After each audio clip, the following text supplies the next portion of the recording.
நம்ம ஸ்கூல்ல இருக்கக்கூடிய வாத்தியார்லாம் எப்படி நடந்துக்குவாங்க? நமக்கு பாடம் நடத்துவாங்க, அதுக்கு பின்னாடி தேர்வு வைப்பாங்க, அப்படிதானே? ஆனா வாழ்க்கைங்கிற வாத்தியார் ரொம்ப டிஃப்ரெண்ட். அவர் தேர்வு வச்சுட்டு தான் நமக்கு பாடமே கற்று தருவார், அப்படிதானே? என்ன ஆகுது, ஒருத்தருக்கு 60 வயசு ஆயிடுது, அவர் ரிட்டையர்ட் ஆயிடுறாரு.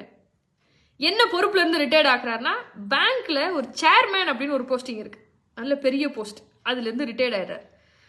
இந்தியா முழுக்க சுத்திக்கிட்டு இருந்தவர் வயசாயிடுச்சு, ரிட்டையர்ட் கொடுத்துட்டாங்க.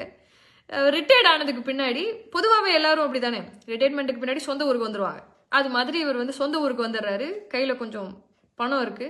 சரி, பக்கத்துல இருக்கக்கூடிய பேங்க்ல போட்டுடலாம் அப்படின்னு சொல்லிட்டு பக்கத்துல என்ன பிரான்ச் இருக்குன்னு பார்த்துட்டு அந்த பேங்க்குக்கு போகிறார். இவர் சேர்மேன் இல்லையா, இவர் ரிட்டையர்ட் ஆனோங்கிற விஷயத்த மறந்துடுறாரு. எப்பவும் போல இவர் பெரிய போஸ்டிங்ல இருக்கிறதுனால இவர் எடுத்தோடனே மேனேஜர் ரூமுக்கு போயிடுவார். அந்த நினைப்பிலே இவர் பாட்டுக்கு உள்ள வந்தோன்னா மேனேஜர் ரூமுக்கு டைரக்டா போகிறார்.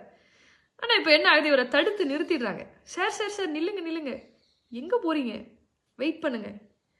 பேங்க் மேனேஜர் இருக்காரு இல்லையா, அவர் முக்கியமான ஒருத்தட்ட பேசிட்டு இருக்காங்க, அவர் வெளில வந்ததுக்கு பின்னாடி நீங்க உள்ள போலாம் அப்படின்னு சொல்லிடுறாங்க.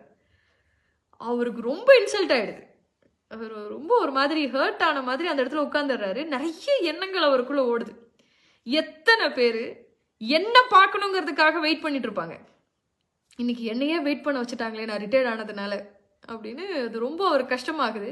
யாராவது என்னை அடையாளம் கண்டுபிடிச்சி, சார் நீங்க சேர்மேன் தானே, உங்களை எனக்கு தெரியும், எப்படி சார் இருக்கீங்கன்னு யாராவது என்கிட்ட கேட்க மாட்டாங்களா அப்படின்னு அவர் ஏங்கிக்கிட்டே அந்த இடத்துல உட்கார்ந்துருக்காரு. ஒருத்தரும் அவரை கண்டுக்கல.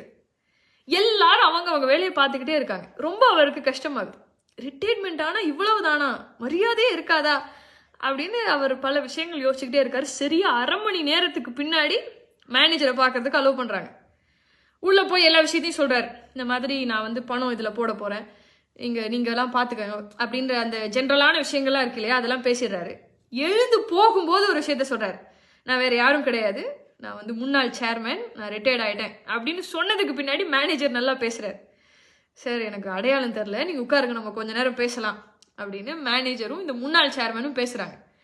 பேசிக்கிட்டே இருக்கும்போது பேங்க் மேனேஜர் இந்த முன்னாள் சேர்மேன் கிட்ட இப்படி கேட்கிறாரு, அப்புறம் சார் ரிட்டையர்மெண்ட்டுக்கு பின்னாடி வாழ்க்கை எப்படி இருக்கு அப்படின்னு கேட்குறாரு. இந்த முன்னாள் சேர்மேன் இருக்கார் இல்லையா, அவர் இப்படி ஒரு விஷயத்த சொல்றாரு, பெரிய பாடத்தை நான் கற்றுக்கொண்டேன் அப்படின்னு சொல்றாரு. அது எப்படி சொல்றாருன்னா, செஸ் விளையாண்டதுக்கு பின்னாடி, சதுரங்கம் இருக்கு இல்லையா, செஸ், அந்த செஸ் விளையாண்டதுக்கு பின்னாடி ராஜாவையும் சிப்பாயையும் ஒரே பெட்டிக்குள்ள தான் போடுவாங்க அப்படிங்கிறத நான் தெரிஞ்சுக்கிட்டேன் சார் அப்படின்னு சொல்றாரு. எவ்வளவு பெரிய விஷயம் இல்லை இது? என்னன்னா, நம்ம எல்லாருமே அந்த லைன்ல தான் நின்றுட்டு இருக்கோம். ஆனா நம்மள நிறைய பேர் அதை நிறைய நேரங்கள்ல மறந்து போயிடும் இல்லையா. ஏன் மறந்து போயிடுறோம் அப்படின்னு நான் சொல்றேன்னா, ஏன்னா நம்முடைய பெற்றோர்களை நம்ம அப்படித்தான் ட்ரீட் பண்றோம். நிறைய நேரங்கள்ல நம்ம அவங்க கிட்ட சொல்றோம், உங்களுக்கு ஒன்றும் தெரியாது, கொஞ்சம் பேசாம இருங்க அப்படின்னு. நம்மள நிறைய பேர் செய்யக்கூடிய தவறு தான். நியாயத்துக்கு பார்த்தா அவங்களுக்கு வயசு அதிகமாக அதிகமாக நம்ம அவங்களுக்கு ரெஸ்பெக்ட் அதிகமாக தான் கொடுக்கணும். ஆனா என்ன ஆகுது, அது குறைஞ்சிக்கிட்டே போகுது. நம்ம எல்லாருமே அதே லைன்ல தானே நின்றுட்டு இருக்கோம். இவர் ஒர்க்கிங் ப்ரொஃபஷன் அப்படிங்கிறதுக்காக நான் அதை சொல்லலை. வீட்டில் வேலை செஞ்சுட்டு வயசாகி நம்ம வீட்லேயே இருக்கக்கூடிய அம்மாவுக்குமே நம்ம ரெஸ்பெக்ட் கொடுத்து தான் ஆகணும். நீங்கள் இப்படி யோசிச்சு பாருங்களேன், நம்ம பெற்றோர்களுக்காக சில நேரங்களில் ஒரு விஷயத்த நம்ம தள்ளி போடுறோம். ஒரு முக்கியமான ஃபங்க்ஷனுக்கு போக முடியல, ஒரு முக்கியமான ஈவெண்ட்டுக்கு போக முடியல, மனசு எவ்வளவு கஷ்டமாகுது.